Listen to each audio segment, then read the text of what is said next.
সাবেক তথ্য ও যোগাযোগ প্রযুক্তি প্রতিমন্ত্রী জুনায়েদ আহমেদ পলক আজ বুধবার ঢাকার চিফ মেট্রোপলিটন ম্যাজিস্ট্রেট সিএমএম আদালতের কাঠগড়ায় দাঁড়িয়ে কেঁদে ফেলেছেন। আদালত কক্ষ থেকে পলককে যখন বের করে আনে পুলিশ, তখন একজন সংবাদকর্মী বলেন, ও পলক ভাই, আপনি আজ কাঁদলেন কেন?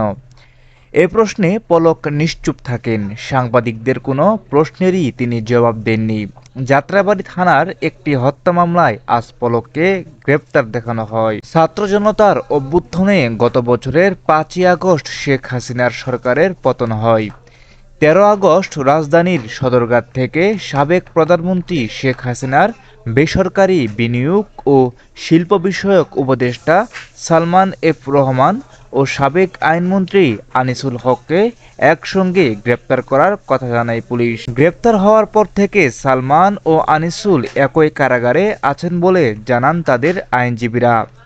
তারা বলেন, এ দুজন কেরানীগঞ্জে অবস্থিত ঢাকা কেন্দ্রীয় কারাগারে রয়েছেন।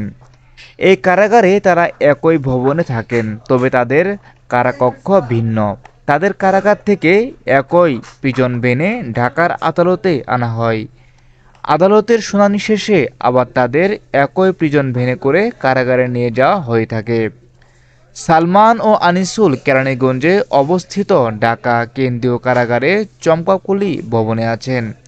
এই ভবনে আরও আছেন সাবেক মন্ত্রী আমির হোসেন আমু, আব্দুর রাজ্জাক, কামরুল ইসলাম, ঢাকার উত্তর সিটি কর্পোরেশনের সাবেক মেয়র আতিকুল ইসলাম, সাবেক সচিব জাহাঙ্গীর আলম, হেলাল উদ্দিন আহমেদ এবং মহিবুল হক ও নজিবুর রহমান।